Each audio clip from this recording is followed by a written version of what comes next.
বলতেছে 500 টাকা যদি আমার দেয় আমি সেলাই দিতে পারি, মানে সুতো দিতে পারি। আমি বলছি আমার কাছে 500 টাকা তো নাই, আমি কোথা থেকে দেবো? এখন আমি 500 টাকা ম্যানেজ করে দিয়ে আইছি। এখন আমার বাসটা 4 ঘন্টা হয়ে গেছে, অ্যাক্সিডেন্ট হয়েছে, এখনো কোনো ট্রিটমেন্ট পাই না। এখন 500 টাকা দিয়েছি, উনি সেলাই করে দিচ্ছে। যেখানে যখন টাকাটা চাইছে তখন টাকা দিতে পারেন নাই কেন? আমার কাছে টাকা ছিল না, এখন টাকা নিয়ে আসছেন? টাকা নিয়েছি আমার বাড়ি থেকে।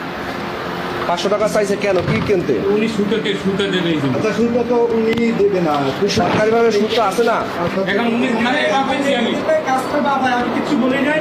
ওনারে এটা বলছি আমি যে সুতোটা লিখে দেন। টাকা কি এই আপায় চাইছে? না না না, উনি চাইছে টাকা না? টাকা ছিল বহুত টাকা। না টাকা ছিল, উনি চাইছে। টাকা কি আইনার সুদ সুদ চাইছে? আমি এখানে আমি বাসাটা দিয়ে দাঁড়ানো আর এই ম্যাডামের বসা, এখানে কেউ আসেনি কিনা আমি জানি না। উনি এখানে বসে, ওনার পর বলতেছে যে 500 টাকা দিলে আমি সুতো দিতে পারি। তো ডাক্তার ম্যাডাম আছে, ডাক্তার ম্যাডাম বসো ওখানে না এখানে মানুষ ছিল। এখন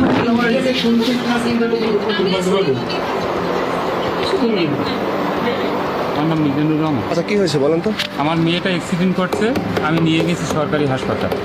নেওয়ার পরে ডাক্তার দেখাইছি, ডাক্তারের নার্সের দ্বারে পাঠাইছে। পাঠানোর পরে নার্স বলতেছে সেলাই লাগবে। তো সেলাই লাগবে, তাই ওই মন্টু না কি একটা লোকের নাম, কায়ুম নাম, ওনার কাছে বলতেছে সুতা দেন। উনি বলতেছে আমি সুতা দিতে পারি, কিন্তু 500 টাকা আমার দিতে হবে। দিতে হবে, আমি বলতেছি আমার তো কাছে তো 500 টাকা নাই, তা আমি সুতাটা ওই না থাকলে আমি টাকাটা দেবো কোথা থেকে? আপনাদের সরকারি হাসপাতাল তো আমি জানি যতটুকু সুতা থাক। এতটুকু বলার পরে ওনারা, আমি ডাক্তারেরও বলছি পরে যে ম্যাডাম ওনারা তো টাকা চাইতে আছে 500 টাকা, আমার কাছে তো 500 টাকা নাই। এতটুকুই ম্যাডাম বলতেছে যে ওনাদের সাথে কথা বলে। তারপর টাকা দিতে চান না আপনি? না আমি টাকা দেন নাই? আমার কাছে টাকা নাই, থাকলে তো আমি দিতাম। তারপর কি বললেন পরবর্তীতে? এখন আমার মেয়েটা দিয়ে ওরা গুরুত্ব দিতে আছে না, যেহেতু টাকা চাইছেন আমার কাছে, টাকা যখন দিতে পারি না, তখন না দেওয়ার কারণে, মানে ওরা গুরুত্ব না দেওয়ার কারণে আমরা চলে এসেছি। তাহলে এখানে কেন আপনি? এখানে আমি অভিযোগ জানাইতে চাই, এরকম যদি সরকারি হাসপাতাল এরকম এই অবস্থা চলে, ঘুষের অবস্থা চলে, তখন তো গরিব মানুষ অসহায় করেছি। এইটা আমি যেন না হয়, এইটা আমি চাই। তাহলে এখানে কার কাছে অভিযোগ করতে? এখানে আমি ইউনোর কাছে, স্যারের কাছে আইছিলাম, স্যার এখানে নাই, এই জন্য বসে রয়েছে। তাহলে অভিযোগ দেন নাই, সে কোথায়? এখন এইটা সঠিক জানি না, এখন কোথায় আছে। আপনার মেয়ে হচ্ছে এই না? জি আমার মেয়ে। কত বছর বয়স? ওর বয়স 6.5 বছর। কিরকম অ্যাক্সিডেন্ট করছে?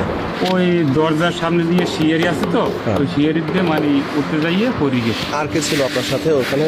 ওই হাসপাতালের ওখানে, মানে আপনার সাথে ওখানে হসপিটালে কে কে গেছে? হসপিটালে ওখানে রুগীরা ছিল। তারপরে কে কি? আমার ওয়াইফ, উনি বাইরে গেছিল। আপনি কিছু জানেন যে টাকা চাইছে আপনার মেয়ে যে সেলাই করতে? আমি পরে শুনছি যে হেরা সিরাসিরি করে, তাই মানে টাকার কথা শুনি আমিও কইছি ওই সময় যে আপনার বাচ্চা আছেন কি, টাকাটা বেশি হয়ে গেছে, আমাদের কাছে টাকা নাই। এরা কোনো গুরুত্বই দেয় না। তারপরে এখানে আসলেন কেন? এইখানে আসি যদি অভিযোগ জানাই পারি। কিরণ তাই এখন কি সেলাই করেননি? এখনো করি নাই, মায়েরা তো এখন কাঁদতেছে ওই ব্যথা।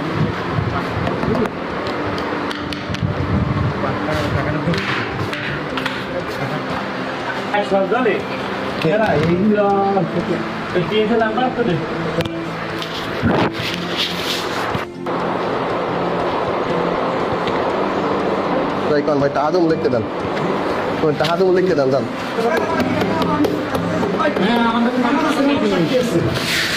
আপনি আমার কাছে 500 টাকা চাইছেন। কাইম ভাই, ওনার কাছে আপনি টাকা চাইছেন, আমার কাছে চারজন সাক্ষাৎকার আছে, আপনি টাকা চাইছেন। 4 জন এইখানে আছে, আপনি টাকা, আচ্ছা টাকা ওনার নিতে হবে, আপনার টাকা দেন। টাকা নিতে হবে ভাই, আপনি টাকা নিতে হবে, টাকা নেন। আপনি কেন টাকা চাইছেন?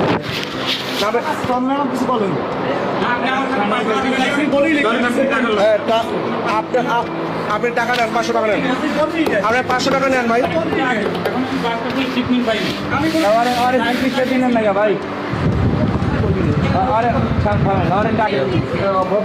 দেখার পর বলতে সেলাই লাগে। আমি ভাই রুগীটা একটু এসে আমার ভাই আমার সেলাই দিই দাও ভাই, লেখকে দেখিয়া আর কিছু লেখকে একটা হালাকে 500 সুতো আমি দিব সেলাই দিন। এবার কই না আমি লই গেছি, দইলে চালাবেন দেখে তো সেলাই যাই আমি লই গেছি।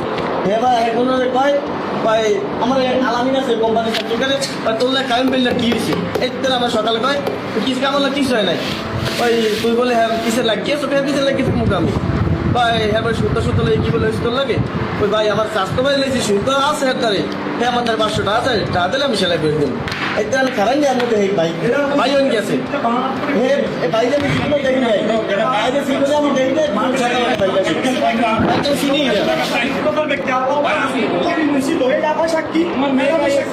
আমি এখানে দাঁড়াই রয়েছি আমি আসলে জাগোদারে মানুষ সেবার জন্য আসে এরা মনে করেন যে সেবা দিয়া তারপরে অর্থ রায় আমি যে চা খাইতে 100 টাকা দিয়ে যান বা 200 টাকা দিয়ে যান বা 500 টাকা দিয়ে যান বিষ্কর রোগী ওয়াশ করলেও হ্যান্ড দেওয়া হলে মানে 1000-1500 রেখে দেয়।